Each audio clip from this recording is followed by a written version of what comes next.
Anne is the vice president of human resources for a mid-sized manufacturing firm. Anne's company has a problem. A new factory has come to town and has been stealing away good employees.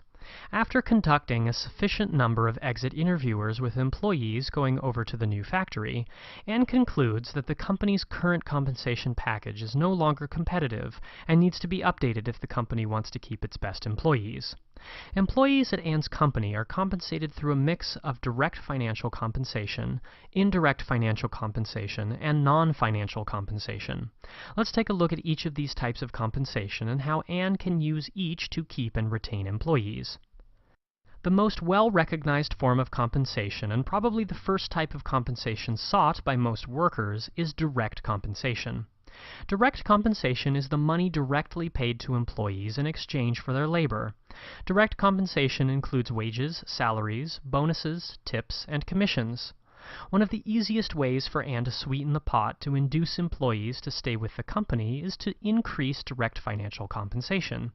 This may mean increased hourly wages or salaries.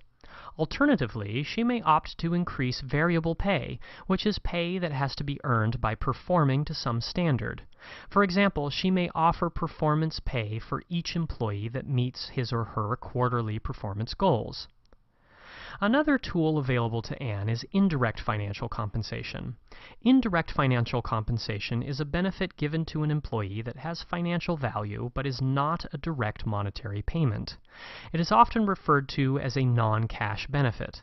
In certain circumstances, these non-cash benefits may be more valuable to an employee than a high salary or wage. Let's take a quick look at some examples. Group medical insurance coverage is often a coveted benefit. Employer-sponsored medical insurance may be the only way an employee with a sick spouse can afford health insurance and offers quite an inducement to come aboard and stay with the company. Anne can examine the company's current group plan and make sure it's up to par and perhaps beat what the other factory is offering. Supplementing group medical with group dental coverage, short-term and long-term disability insurance, and life insurance can provide employees with a sense of security for themselves and their families. Retirement plans can also offer an attractive incentive. If a company offers a defined benefit plan, it's promising to pay a certain amount of retirement benefits to an employee upon the employee's retirement. You can think of it as like a private sector Social Security payment, a set amount each month for life. On the other hand, if the company offers a defined contribution plan, such as a 401k plan, it will contribute a certain amount of money each year to the employee's individual retirement account. Offering a generous matching contribution to the employee's contributions to the plan can offer a great incentive. Most people don't want to work until they die, so Anne will want to make sure her company's retirement plan is competitive with other companies in the area. Stock options and profit-sharing programs are not only an incentive for employees to stay, but also provide an incentive for employees to be more productive because employees share in the gains. An employee stock option is the right to buy company stock at a certain price during a certain period of time. And can also extend the company's employee services.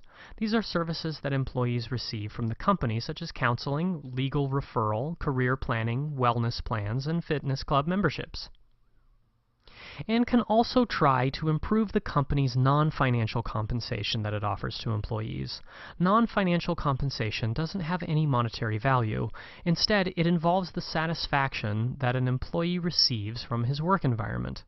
This satisfaction can be emotional and psychological. Let's look at some examples. Anne can try to make her employees' jobs more enjoyable and satisfying. Anne's company can do this by creating job duties that have variety and hold significance to employees.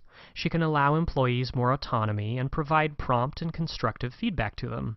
Anne can also try to improve the work environment. This may involve ensuring company policies are appropriate and fair. It also means hiring good and capable managers that are supportive, and competent coworkers that are supportive rather than a drain on each other. It's also about making the physical environmental conditions comfortable. A safe working environment, good office furniture and equipment, and even a comfortable room temperature can make a difference in employee satisfaction. Anne also knows that employees are always struggling with work-life balance. The company could give its workers more flexibility. This could mean offering flex time, where employees play a role in setting their own hours. Job sharing programs could be established. Telecommuting is also a possibility for work tasks that could be completed from a remote home office. Finally, offering part-time positions may relieve some pressure and stress for employees. When developing a compensation strategy, Anne has to consider at least two important factors: external competitiveness and internal pay equity.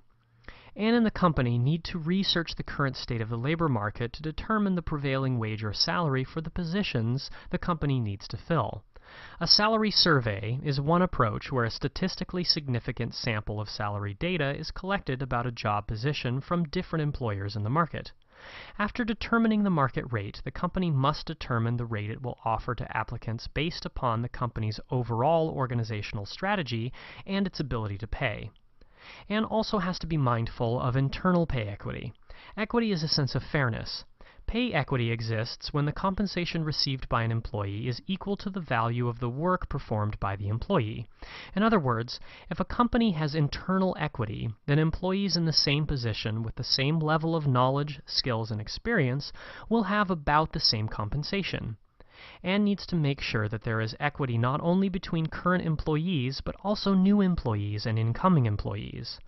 For example, paying new employees a market rate while keeping current employees at below market rate will result in internal inequity and disgruntled employees. Let's review what we've learned. An organization can offer applicants and employees three general forms of compensation to induce them to work. Direct financial compensation includes direct payment of money to employees, such as salaries, wages, commissions, and bonuses. Indirect financial compensation is non-cash benefits, such as medical insurance, retirements, and employee services. Non-financial compensation doesn't involve financial value, but makes an employee's job enjoyable and satisfying. Finally, when developing a compensation strategy, care must be given to maintain both external competitiveness and internal equity.